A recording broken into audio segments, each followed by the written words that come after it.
Respected parents, teachers and my dear student. আপোনালোকে সকলোৱে জানে 24 জুনত মোৰ দেউতা স্বৰ্গগামী হয়। তো এনেকুৱা সাডেনলি হয়, তো আমাৰ যেটো সামাৰ ভেকেশন অলপমান আগতীয়াকৈ দিয়া হ'ল আৰু যেহেতু আমি হিন্দু ধৰ্মমতে নিয়ম কানুন থাকে, এই 12 দিন টোটেলি সন্ন্যাসীৰ জীৱন আমাৰ জীয়াব লাগে, তাতে বহুত ধৰণৰ নিয়ম কানুন থাকে। তো মই একদম স্কুলৰ ফালে গুৰুত্ব দিব পৰা নাছিলোঁ। লাষ্টৰ ফালে অলপ প্লেনিং আছিলে সামাৰ ভেকেশনটো প্ৰত্যেক বছৰ কেনেকৈ পাৰ কৰিব লাগে। মোৰ বহুত এক্টিভিটি থাকে, টিচাৰখিনিয়ে কেনেকৈ দিলে কি দিলে মই বহুত কথা গম পোৱা নাই। কালি মানতে অলপমান মই গৈছোঁ স্কুলত আৰু অলপমান চাই আহিছোঁ। তো তাৰ বাবে ভাবিলোঁ আজি এটা ভিডিঅ' বনাওঁ। তো কেইটামান বস্তু শ্বেয়াৰ কৰিব লগা আছিলে। তো প্ৰথমতে মই দুটামান বস্তু ষ্টুডেণ্টক ক'ম। এই যে 12 দিন এইটো ইমান এটা মানে স্পিৰিচুৱেল লাইনত থাকিব লাগে, এনেকুৱা এটা কৰ্মচাৰী জীৱন জীয়াব লাগে। তো ইয়াতে গাঁৱৰ পৰিৱেশ, মোবাইল নেটৱৰ্ক ভালকৈ নাপায়। তাৰপিছত আমি ভালেকেইটা নিয়ম থাকে, একে কাপোৰতে থাকিব লাগে, চেণ্ডেল পিন্ধিব নোৱাৰে। তাৰপিছত আপোনাৰ একে কাপোৰত ৰাতি মাটি ধুব লাগে। তো এটা ভাল এটা অভিজ্ঞতা। খোৱা লোৱাটো বহুত ৰেষ্ট্ৰিকশ্যন, প্ৰথম 4 দিন একো খাব নোৱাৰে।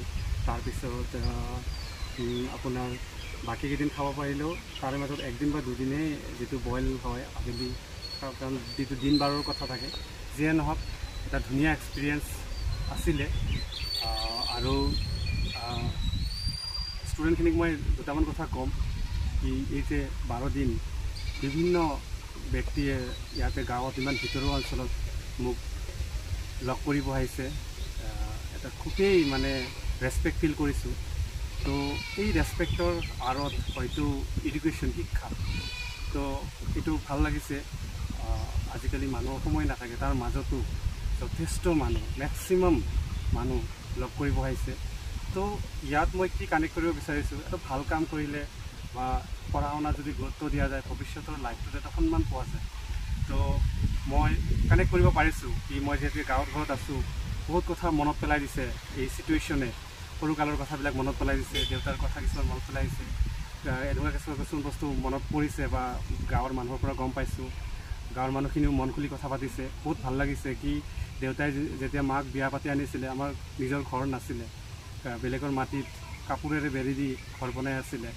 আৰু কিছুমান তথ্য মই পাইছোঁ দেউতাৰ কি 40 বছৰ 50 বছৰ আগৰ পালেং বনোৱা পালেং এতিয়াও একে আছে। এজন দুজন চিনাকি ওলাইছে, গাৰ্জেনেই হয় আমাৰ, আমি গম পোৱা নাছিলে যে তেওঁ মোৰে দেউতা বুলি। আগত তেওঁলোক তেতিয়া সৰু সৰু আছিলে, এতিয়াও সেই পালেং একে, পঞ্চম কাঠৰ পালেং একে আছে। আৰু কিছুমান মানুহে কৈছে দেউতা বহুত টেলেণ্টেড আছিলে, পঢ়া লিখা নাথাকিলে সৎ মানুহ এজন আছিলে, কামখিনি বহুত গুৰুত্ব সহকাৰে কৰিছিলে। তো ময়ো এতিয়া ৰিকল কৰিব পাৰিছোঁ কি 9, 10 বা 11, 12ত ইমান কষ্টকৰ জীৱন আছিলে। তো সেই কষ্টখিনি ফিল নকৰি মই আগুৱাই গৈছিলোঁ, যাৰ কাৰণে আজি ইমান সন্মান ফিল কৰিছোঁ। তো গৰম বন্ধত তোমালোকে মই গাৰ্জেনখিনিকো ক'ম, গৰম বন্ধত যাতে অলপ ইউটিলাইজ কৰে। এই লাষ্ট যে 15 দিনমান আগত সৰু বাচ্চাখিনি ৰিডিং ৰাইটিং যিটো অলপ ডেভেলপ কৰা গৈছিলে, সেইটো যাতে কণ্টিনিউ ৰাখে। বাচ্চাখিনি ৰিডিংটো অলপ আহিছে, সেইটো মই পাইছোঁ কি অলপ, কাৰণ ৰিডিং ফবিয়া কিছুমানৰ আছিলে, পঢ়িব নিবিচাৰে ঘৰত বা ৰিড কৰিব নিবিচাৰে বা মনে মনে ৰিড কৰে।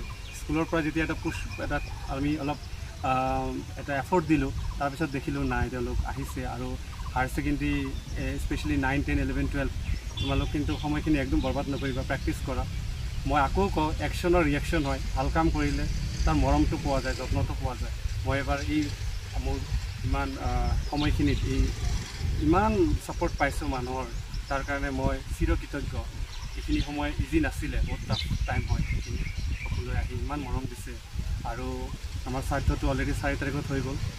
কালি অথবা 7 জুলাই আমাৰ যিটো ফাংচন হয়, মৎস্য স্পৰ্শ, মোৰ ভালকৈ প্ৰনাউন্সিয়েশ্যন কৰিব পৰা নাই, সেইখিনি আপোনালোক সকলোকে নিমন্ত্ৰণ কৰা হৈছে। আহি দেখা দিলে যথেষ্ট ভাল পাম। 12টা 12:30 মানৰ পৰা আমাৰ আৰম্ভ হ'ব, 6টা মানলৈ চলিব। কিছুমান যদি অলপ ডিউটিও থাকে বা দেৰিকৈও আহি এক পাক দেখা দিয়ে ভাল পাম। আৰু পাৰিলে আপোনালোকে ষ্টুডেণ্টক লৈ আহিব, তেতিয়া তেওঁলোকেও দেখা পাব, মোটিভেশ্যন এটা পাব। যিহেতু প্ৰত্যেকটা বস্তুৰ পৰাই আমি শিকিব পাৰোঁ। তো ময়ো যিহেতু দেউতাক খুব কষ্ট কৰি আমাক আগুৱাই লৈ গৈছিলে, বহুত কথা মই পাহৰি গৈছিলোঁ, কিছু কথা মোৰ এতিয়া আকৌ মনত পৰিছে। তাৰ কাৰণে ময়ো চেষ্টা কৰিছোঁ কামখিনি, বা যিহেতু মই কৈছোঁ মাজতে কি 5 বছৰ আগৰ পৰাই দেউতা বেমাৰত ভুগি আছিলে, তো তেতিয়াও মই বহুত যথেষ্ট হস্পিটেলৰ দৌৰা দৌৰি গোটেই অন্তৰেৰে কৰি আছিলোঁ। আৰু এই কামখিনিও তাত বহুত অন্তৰেৰে মনে প্ৰাণে মই কৰিছোঁ, যাতে দেউতা স্বৰ্গগামী হয়, দেউতাৰ আত্মাই শান্তি পায়। মই আকৌ কৈছোঁ কি এই গৰম বন্ধৰ দিনকেইটা অলপ ইউটিলাইজ কৰিব লাগে। তোমালোকে ভালকৈ পঢ়া, মনে প্ৰাণে পঢ়া। মই এইখিনি কৰ্ম শেষ হোৱাৰ পিছত মই ট্ৰাই কৰিম অলপ ভিজিট কৰাৰ কাৰণে, মই আহিম। এতিয়াতো আৰু ময়ো অলপ অনুপ্ৰেৰণা পাইছোঁ, আৰু যিখিনি অলপ চলপ যদি খেলি মেলি আছিলে সেইখিনি আৰু এফৰ্ট দি মই কৰিব ট্ৰাই কৰিম, আৰু অলপ এফৰ্ট লগাম। যিহেতু প্ৰত্যেকটা ছিটুৱেশ্যনৰ পৰা এটা চেঞ্জ আহে, ময়ো আৰু পজিটিভলি আৰু অলপ শিক্ষাৰ ফিল্ডত কাম কৰিবলৈ অলপ প্লেনিং এটা কৰিছোঁ মনে প্ৰাণে। তো আজিৰ কাৰণে এইখিনিয়ে। Thank you. জয় অসম, জয় হিন্দ।